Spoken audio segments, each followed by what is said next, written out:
Welcome back to the Gridiron Expert. You know, the Peach Bowl became a little less sweet when the two biggest playmakers on each team decided to opt out in preparation for the NFL Draft. But regardless, guys, this is still the first New Year's Six bowl game of the year. And it is still going to be a great and intriguing matchup between two teams that traditionally are not on this stage, as number 12 Pittsburgh takes on number 10 Michigan State. So again, guys, welcome back to the Gridiron Expert, ready to break down everything you need to know for this Peach Bowl, the first New Year's Six bowl game of this postseason. And of course, we're going to share our official prediction, who's going to walk away with this New Year's Six bowl victory. As always, guys, make sure to continue to like, comment, subscribe, share our videos, and of course, check out everything down in the description below. Especially go check out those expert picks over on the gridironexpert.com, where you will receive the spread pick for this Peach Bowl. You will receive the spread pick for every other college football bowl game. You will receive the spread pick for every single NFL playoff game, along with a handful of the regular season games that are left. And if you buy now, it is a year-long subscription. So you will have all of our college football content, all of our spread picks through 2022 as well. So it's never too late to sign up. Join our team today and start winning today. Start your New Year's off right by signing up with our expert picks. Again, over on the gridironexpert.com, the link down in the description below. So we take a look at this game, guys. Again, Pittsburgh, Michigan State. These are two teams that traditionally, as we said, are not on a New Year's Six level. They're usually not on this big national stage. Yes, Michigan State made the playoff a few years ago. Yes, Pittsburgh has had some great years in recent memory and in recent years, but for both these teams, traditionally making a playoff game, making a New Year's Six bowl game, that's not very typical of these two programs. And you look at Pittsburgh, guys. They won the ACC this year. Huge year for Pat Narduzzi. Huge year for Pat Narduzzi. 11-2. Only losses to Miami and Western Michigan. And kind of both of those very shocking. Had they gone undefeated, they could have made the playoff for all we know. But Pittsburgh won the ACC at 11-2, trying to get their 12th win. Michigan State, they were one of the biggest surprises of the season. One of the biggest surprises of the season. Mel Tucker did a phenomenal job with the Spartans. Their only losses coming to Ohio State and Purdue. Spartans rising as high as number 3 in the country at one point this season. Did have that win over Michigan earlier in the year as well. So fantastic seasons for both. Now both trying to end their year on a high, but both are going to be without their biggest playmakers. And we're going to start with Pittsburgh. How do you replace a Heisman candidate at quarterback? How do you do it? How do you do it on short notice? They got Kenny Pickett, guys. Kenny Pickett decided to opt out of this Peach Bowl, and we expected he would. A Heisman candidate put up ridiculous numbers, over 4,300 yards and 42 touchdowns this year. He is preparing for the NFL Draft, where he will more than likely be taken in the first round. In addition to that, Pittsburgh will be without their offensive coordinator and Mark Whipple, who surprised everybody by jumping ship and going to Nebraska, resigning at the end of the year and going to Nebraska, not quitting football, but going to join Scott Frost at Nebraska. So a very big shock there. So Pittsburgh will be without their coordinator and will be without their star quarterback. That means their quarterback is going to be Nick Patty. He's going to be the starting quarterback for Pittsburgh, a guy who's only attempted 14 passes all year. And that's obviously understandable considering how well Kenny Pickett has played. So the million-dollar question is, can Patty deliver? Can he deliver in the pass game for Pittsburgh here? He's got a great wide receiver in Jordan Addison, a guy who has over 1,400 yards and 17 touchdowns. He's got a guy in Jared Wayne, who's another great complement to Addison in the wide receiver game. And he's got 3 running backs that have all rushed for at least 400 yards. You've got Israel Abanikanda, you've got Vincent Davis, you've got Rodney Hammond Jr. This is the Pittsburgh team, guys, that averages over 154 rushing yards per game. So the complement's there, the balance is there. The million-dollar question is, Patty's not going to go out there and deliver the 350 passing yards per game on average that Pickett was putting up. He's not going to do that, more than likely. But can he deliver about 200, 250? And then Pittsburgh can rush for about 100 to 150 yards, somewhere in that range. The offense will do just enough maybe to put up some points and have a chance to win this game. But all eyes will be on Nick Patty, who will not be the future, more than likely, of Pittsburgh football. Keaton Slovis will be, but that's, of course, a story for another time. When you look at Michigan State, they're without their biggest offensive playmaker. Kenneth Walker, their running back, will not play. He rushed for over 1,600 yards and 18 touchdowns. The Spartans were averaging 185.6 rushing yards per game with him. And some people will say, okay, look, that's a big loss, yes, but we'll be just fine. Well, look at the numbers. Michigan State's second leading rusher, Second leading rusher is Jordan Simmons. He's only rushed for 255 yards. Kenneth Walker was the workhorse. I'm not saying that Michigan State can't run the ball without Walker, but there was no other guy even close to his numbers. No guy even close to 500 yards, not even close to 1,000 yards. 255 yards is your second leading rusher. So that's a big loss. That's a big loss, especially when all you wanted to do was just hand it off to Walker because he would make something out of nothing. So you look at this game, guys. The Spartans' offense that was averaging nearly 32 points per game is going to turn to their quarterback in Peyton Thorne, who played well this year, threw for over 2,800 yards and 24 touchdowns, averaged nearly 250 passing yards per game. Like Pittsburgh, Thorne has some great wide receivers. He's got Jaden Reed and Jalen Naylor if he plays. Hopefully, as of this video, we expect that he will, but Jalen Naylor may or may not be playing. But Jaden Reed, Jalen Naylor, those two players combined for over 1,500 yards, accounted for 53% of the yards that Thorne has thrown for, and accounted for 14 of the 24 touchdowns that Thorne threw for as well.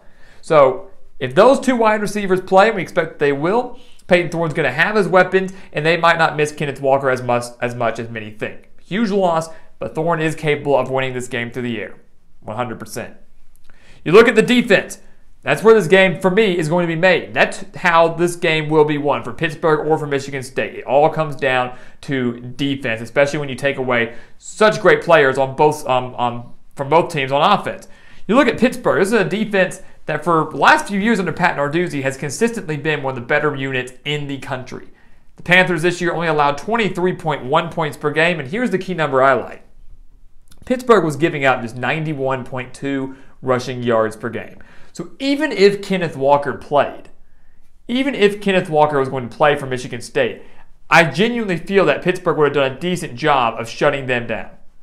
I really do believe that. And now I believe it more than ever. You take away Kenneth Walker, Pittsburgh's absolutely going to shut down that Michigan State rushing attack. So I think the Spartans were going to struggle to run regardless. They definitely do now, which for me means that the Spartans are kind of already one-dimensional, which means Pittsburgh has to focus on their secondary, forcing Peyton Thorne to make mistakes, and Pittsburgh's secondary is just going to find a way to shut down the pass. If they do that, they win the game. The problem is the Panthers were giving up over 255 passing yards per game, and they're going to be without one of their starting cornerbacks in Damari Mathis, who had 43 tackles and 2 interceptions on the year. That's the problem. That's the problem. So Pittsburgh's got to find a way to step up in the secondary. They've got to find a way to make plays. They've been doing it all year, though. 15 interceptions, 51 sacks. Finding a way to create pressure on Peyton Thorne will be key. Pressure him. Force him into some bad situations, third and long situations, second and long situations, force a turnover or two. Pittsburgh will be just fine. So again, I don't expect Michigan State to have much success on the ground, which means all eyes again are on Pittsburgh's secondary to stop Peyton Thorne in this passing attack. Michigan State, their defense, when you look at it just with the eye test, point-wise, not bad. Only gave up 25.7 points per game. But Michigan State has the worst passing defense in the country. The worst passing defense in the country. The Spartans were giving up 337.7 passing yards per game. That ranks dead last in the nation. 130 FBS teams, the Spartans are at the very bottom of it. And I can tell you, there's not many times you're going to see a top 10 team that has the worst passing defense in the nation. Spartans giving up over 450 yards of offense per game. They're giving up about 118 rushing yards per game on top of the over 330 passing yards per game. So they're lucky Kenny Pickett's not playing in this game, because if Kenny Pickett was playing, he would pick this defense apart. Would be one of the better quarterbacks that Michigan State's seen all year. We saw one of the better ones they faced in C.J. Stroud with Ohio State, and the Buckeyes threw and ran, but threw all over the Spartans. Won that game, what, 56-7? I wouldn't say Pittsburgh would have done that, but if Kenny Pickett was playing, it could get ugly. It could get ugly fast. So what Michigan State has to do is they've still got to focus on stopping the pass. Pittsburgh's got the wide receivers and a quarterback that's been learning behind a Heisman candidate, Nick Patty, that can still exploit the secondary. But if you are Michigan State, you are trying to find a way to make sure that Pittsburgh has to run and run only. You've got to shut down that pass and try to force Pittsburgh to run, because you don't want Pittsburgh to exploit your secondary. I will say this. Michigan State does have a strong front seven, just like Pittsburgh does. Michigan State has 38 sacks on the year. Pittsburgh's actually given up 29. If Michigan State can create pressure on a quarterback in Nick Patty that, again, as we mentioned, has only thrown 14 passes all year long, that will be key. One of the biggest games of the year, neutral site, New Year's 6 bowl game, top 15 showdown, a guy that's thrown 14 passes. If they can get back there and rattle Patty, force him into some turnovers, force him into second and third longs where Pittsburgh can't run the ball, they're going to be forced to throw, rattle him early, he's going to be pretty nervous. The Spartans have a chance. Get up there, rattle a young quarterback, rattle a young, inexperienced quarterback, and create pressure on him. That's going to be the key for Michigan State more than anything, is, again, stopping the pass, trying to force Pittsburgh to run, but more than anything, pressuring Nick Patty. So what's going to happen in this Peach Bowl, guys? Again, the first New Year's 6 bowl game of the year. We always love those New Year's 6 bowl games. They're some of the best for a reason. One of the best for a reason. A lot of top 15, top 20 showdowns. You know, these games are always tough, guys, these bowl games when you're dealing with opt-outs.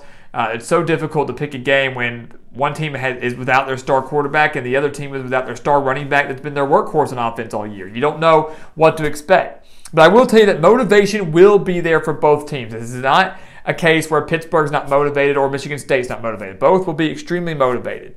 But like we said a second ago, to me, it's going to come down to defense. Which defense steps up and makes a bigger play when you need them to the most? And I've got to go with Pittsburgh. They have been the more complete defense all year long. They've been the more consistent defense all year long. And I believe with as well as they've been defending the run, they will make Michigan State one-dimensional, which means they will be able to hone in on stopping the pass, and they can do that.